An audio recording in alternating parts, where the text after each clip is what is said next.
Now, Denmark says soldiers from several countries will take it in turns to have a military presence in Greenland. It comes after high-level talks at the White House failed to reach agreement about the future of the semi-autonomous Danish territory. Countries including France, Germany and Sweden had already announced that they were sending some troops to Greenland.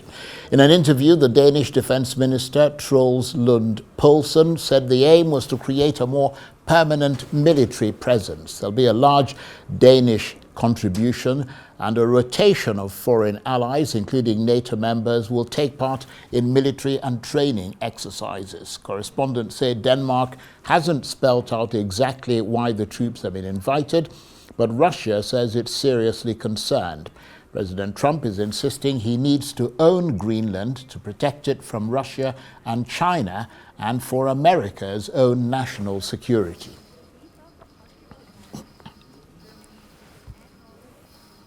Well, for more on this, I'm joined now on the line from London by the author and international affairs analyst, Dr. Marek Laskiewicz. Good to see you, Dr. Laskiewicz. So after hosting high-level talks at the White House, it looks like President Trump has not changed his ambition of taking over Greenland, with the Danes warning of fundamental disagreements over the Arctic island's future. So basically, no change after these talks. Yes, the talks were completely futile, as indeed many expected. And the net effect of this is that whatever Trump planned is going ahead. And as you rightly say, he has made it quite clear he wants to own Greenland. And there is now talk of a European reconnaissance team going to Greenland, and Denmark talking of military expansion there with its European allies, ostensibly to help guarantee Greenland's territorial integrity and sovereignty against any adversaries, presumably the threat of Russia and not the threat of the United States. What is that going to look like? Are we talking naval ships, air surveillance, boots on the ground from Europe? Well, there undoubtedly will be boots on the ground from Europe. That is quite clear. And I imagine there will be ships and planes. The real problem is that these are all Mickey Mouse forces compared to the Americans. And although ostensibly they're to guard against Russia and China, neither Russia or China are actually threatening Greenland. Of course, the reason why Donald Trump has mentioned this potential threat from these countries is it's simply no more than an excuse for getting his hands on Greenland's raw materials. And that is the key point. And now the question is he willing to take on this war, which he would win very easily? It doesn't matter how many Danes or even British or French or whoever is going to go there. The American forces are in a completely different league in terms of hardware, to the point where it's not going to even be a real war. It's going to be what was called a colonial war, that is a one-sided war. As such, it's really a war of occupation. And the point is he prepared to do that? Because, frankly, after that, NATO will degenerate into being a non-American alliance. And this would mean a weakening with respect to Russia. But then again, it's no more than is really happening right now. So I'm not sure exactly whether it's going to be absolutely fatal. It simply means NATO is no longer of interest to America. Well, actually, it'll boost America's prestige and its wealth. And so therefore, there's every possibility that he will actually carry out his threat.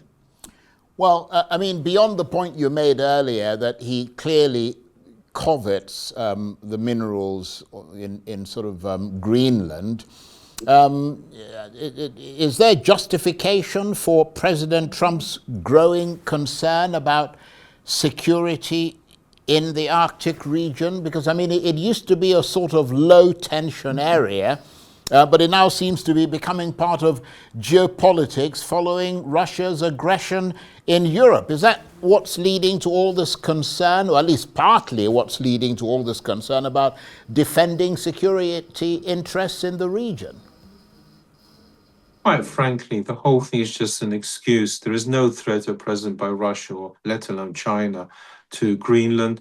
Russia has never indicated it wishes to take Greenland in any shape or form. However, it is an excuse, and a very plausible one, on the side of the Americans, and therefore it shows that Russian aggression in Ukraine has to be countered by taking over, in effect, Greenland because of the potential threat. However, please note 3 points.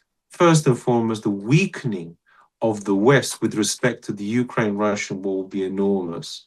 I mean, NATO will, in effect, cease to exist as a true alliance in the sense of having any military clout. It will be America, Russia, China, and trailing in fourth place a sort of NATO-Europe force.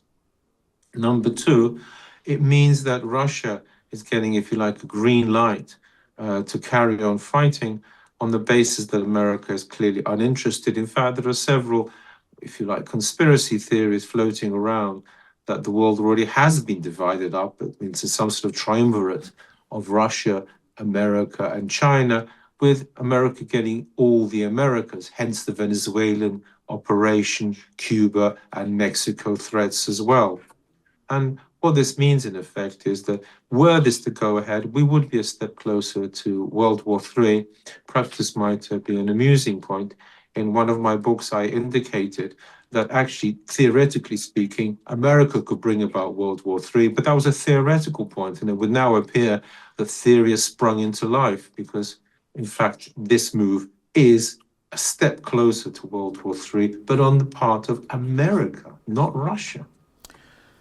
That's a very interesting assessment. And is that Danish and European military scaling up likely to move the discussion, temporarily at least, away from this hostile idea of taking over another country, which is clearly not the way for close allies and democratic countries to operate in 2026? Well, there's three aspects to it. First of all, they're no longer close allies. America's made it clear it regards Europe as a waste of time, as simply as a drag on it financially and militarily in every sense. So they're no longer close allies anyway.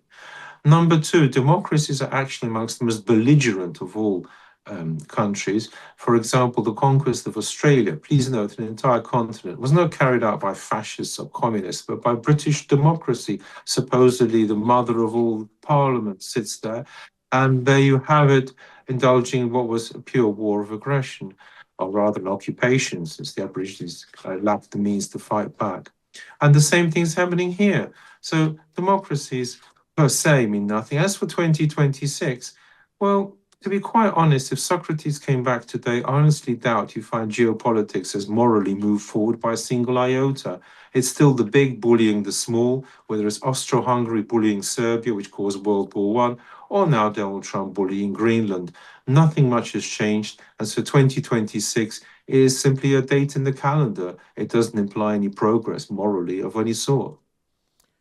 That's a very interesting historical point about Socrates there. And what is a bit puzzling and ironic about all this, Dr. Laskiewicz, is that since 1951, from what I understand, the US has had this bilateral agreement with Denmark, which allows Washington to practically deploy whatever military assets in Greenland, but they haven't done that for decades now. I mean, they used to have sort of dozens of military bases there, but now they've only got one.